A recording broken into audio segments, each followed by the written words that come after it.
headed up to here with my parents' royal shenanigans. So in a grand act of rebellion, I dashed to the stables, flopped onto the filthy ground on strike. Just as I was about to make a comfy nest in the muck, my mom's huge bodyguard swooped me up and headed to the palace. But I didn't want to go, so I kicked, I screamed, and even sank my teeth into Dakey's shoulders so hard he dropped me like a hot potato. Don't you dare come near me, Dakey! Ah, Princess Ichika, I'm just doing my job. Don't care! I grabbed the slipper and struck a ridiculous karate pose. Dakey was ready to chase me, but Mom gave him the look. You know, the one that says, just let her be. So he shrugged and went back to his posts. I'd been so sure my parents would come to their senses and beg me to go back to the palace after agreeing to my demands, but no! I woke up to a bucket of ice-cold water dumped right on my head, and I was still clutching my muddy piglet like it was a teddy bear. Talk about a rude awakening. Ah, why? Wake up! To be honest, this wasn't the first time I had to fight for what I wanted. Hi, I'm Ichika. I'm a real-life princess from Japan. I'm sure you're wondering why a princess is sleeping in the stables and what I did to my life. I need to make all the confessions today and feel lighter, so stick around and please like and subscribe to Confessions Diary. So I was born to the king and queen of a huge kingdom in Japan. Sounds fancy, right? But here's the thing about being a royal. Everyone expects you to act all proper and perfect from day one. Like seriously, my first toy was a mini scepter, and I have the photos to prove it. I was the only kid and my parents had big plans for me. But guess what? I was a total wild child. Instead of learning royal etiquette, I wanted to climb trees and jump in mud puddles. And they never let me go to regular school because apparently regular schools are for peasants. Ugh, stupid excuses. They just didn't want me to teach the other kids how to sword fight. Cause like this one time when I was 6, we were having a boring dinner and my brain was almost falling asleep, so I decided to have some fun. I am Princess Ichika, ruler of the kitchen. Prepare for battle! Ichika, for crying out loud, the royal dining table is not your personal battlefield. Sweetheart, we've talked about this. Princesses don't stand on tables, and they certainly don't use spoons as weapons. But I'm not just a princess, Mom. I'm an explorer, a martial arts warrior. I'm gonna see the world, not just sit around in this boring old castle. Oops, sorry. That is enough drama, Ichika. You've ruined a perfectly nice dinner. Go to your room. Ugh, you're no fun. Ugh. Yeah, being a princess wasn't all glitter and glam. I had way too much energy, so I started kendo and ninjutsu at 5. And when I wasn't swinging bamboo sticks or learning how to kick and walk as silently as a cat, I was drowning in royal rules and endless tutoring. I had to learn everything, from maths to soufflés. Like, why did I need to make a souffle when I could be making mud pies? And my tutors? Total clowns. One history tutor dressed up as a knight and thought fake battles would teach me dignity.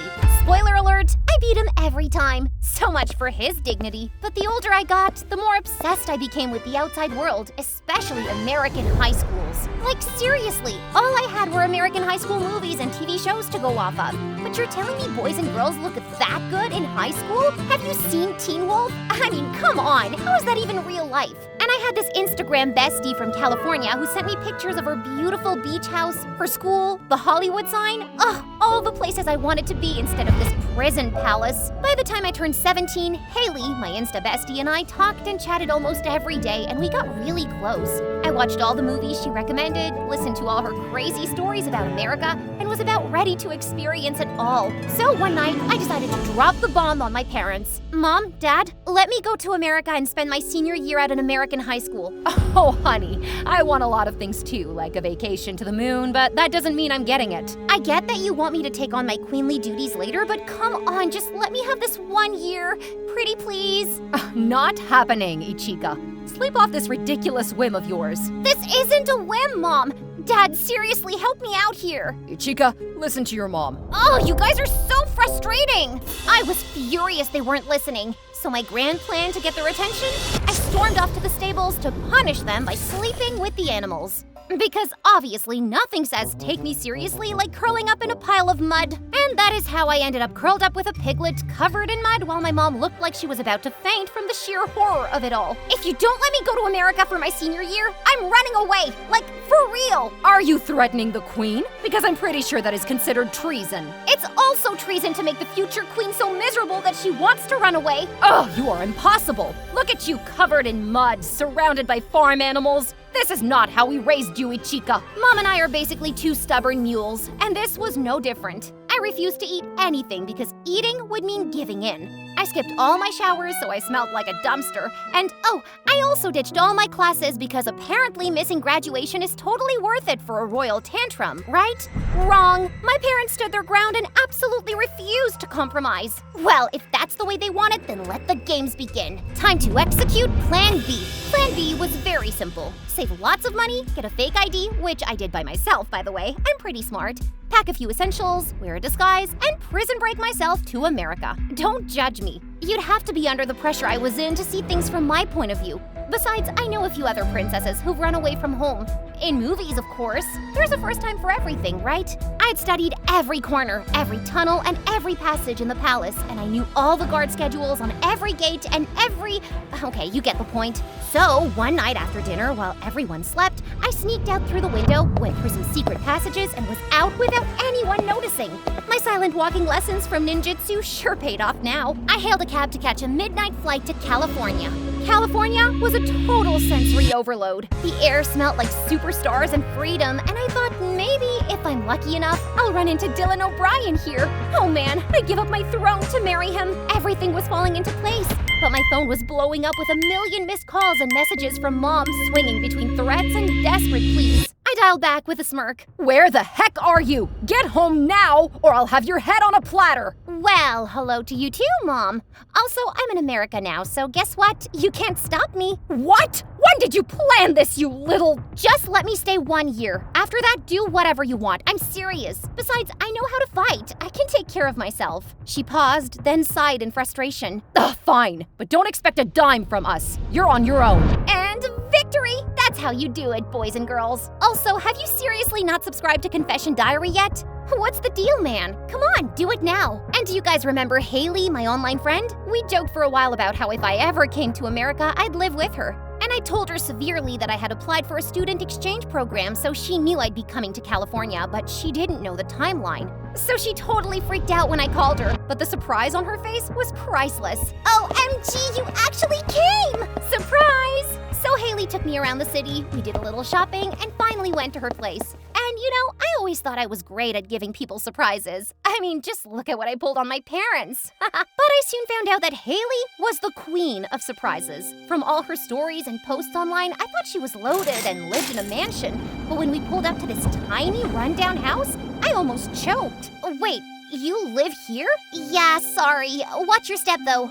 But your posts, all those fancy houses? A girl can dream at least, right? And not what I expected when I came to America. Anyway, we ended up chatting over pizza, and she shared how it's just her and her mom who worked in another city and came home over the weekends. And I made up a student exchange story to cover my royal tracks. I crashed hard on my new bed later that night, completely wiped out. But then, bam! A loud noise jerked me awake. For a second, I forgot where I was. I glanced over at Haley, still snoring like a baby. Okay, it's just a dream, I told myself, but then, thud! I bolted up and hit the lights. Nothing. The bulb was out. Great. Suddenly, something smacked against the window. I nearly jumped out of my skin. Oh my gosh, I'm gonna die in America! I grabbed my phone and turned on the flashlight, only to come face to face with a giant rat staring at me like I interrupted its midnight pizza party. Rat! What's happening? A rat! It's huge! Oh, that's just Mr. Squeaks. He's harmless. Unless you didn't wash your hands, then, well, good luck. What? Kidding! Relax, Ichika. Now go back to sleep. We've got a long day tomorrow. And it was going to be longer because I didn't get a wink of sleep that night. My first night in America was crazy, but it had nothing on what my first day in school had in store for me. I was hyped for my first day of school. It was exactly how I imagined. Jocks everywhere, cheerleaders in skirts barely covering their butts, kids skating down hallways, and wait, was that guy trying to shove a whole burger in his mouth? Wild. Mom would have a heart attack if she saw how packed the halls were. Then I noticed everyone was staring at me. My excitement faded fast, and I suddenly felt every inch of my eye bags and terrible outfit. OMG, that outfit! Did you just come straight out of the bathroom or something? A mean blonde popped her gum glaring at me. You have too much to say for someone wearing fake designer, cheap extensions, and a bag that looks like it's been chewed by rats. Excuse me? You think you can waltz in here in a robe, sandals, and socks and call me out? You're giving zero vibes, dumb. First of all, I am not dumb. And second of all, I hadn't even finished when someone from the crowd yelled, "No cap, that outfit's mad jokes!" Before I could even react, Haley shoved the girl, sending her crashing to the floor. Ow! Ow, my ankle, you psycho! Google kimono and aboko shoes. Learn something for once and stop humiliating yourself, Madison. Haley snapped, grabbing my hand as we bolted. Mean girls? Yup. And you really need a wardrobe change. Wait, what does no cap mean? The rest of the day was relatively okay until lunchtime when I realized that there were tables for different cliques in the school. And what was Haley's clique? None. She was a loner who sat by herself near the dumpster. This girl's social media life was definitely nothing like her real life. It was like I met a totally different person. That's to say, you shouldn't believe everything you see on social media, you know? This is where we have to sit? Come on, just sit. Don't make a fuss, Ichika. You're friends with the unpopular girls, so get used to it. Nope. There is no way we're sitting here when there's perfectly empty tables over there. So I grabbed Haley and we walked to the table, but before we could sit, so-called Madison knocked my tray off my hands and the food went flying everywhere. Our table. Peasants sit over there, near the dumpster where they belong. Who are you calling peasant, plastic bimbo? Before she could respond, I threw a kick and stopped inches away from her face. She was so terrified that she dropped her tray and fell to the ground. That kick will dismantle your face the next time you come at me. Cap or no cap? Ugh, I'll add a slang dictionary to your makeover. Well, while everything else hadn't gone as I expected since I got here, at least I'd gotten a decent table for us. After that, Madison and her minions stayed away from us, but it also helped that I got some new outfits so I could fit in better with the American crowd. The next couple of days were amazing. Mom called me almost regularly to check on me and confirm that I was still alive, and I got used to my new living situation and even left a snack every night for Mr. Squeaky. And in case you're wondering if I finally got to meet my Dylan O'Brien, well, let's just say instead that I noticed this creepy guy staring at me every day since my first day in school. He had really strange teeth and wore glasses bigger than his face. Hey, do you know that guy in our class who wears large glasses? You mean Remy? What about him? Well, he keeps staring at me, like, since I got here, and not in the romantic way. It's pretty creepy. Well, I've never noticed it before, but now that you mention it, he does look at you a whole lot. But he's harmless, just ignore him. I took Haley's advice and tried to ignore him at first, but then I started finding love notes in my locker, candies on my desk, and every time this guy would be somewhere near me watching my reaction and smiling. And if I smiled back, he'd wave excitedly. Creepy much? Then this one time, flowers were delivered at our house with a note that said, "I love you. Please meet my parents, Remy." What the heck? What kind of a proposal was this? I came here to meet my Prince Charming, not a total stalking creeper. So the next day at school, I decided to confront him. Hey, why did you send these to me, and how do you know where I live? Did you like them? Are you stalking me, Remy?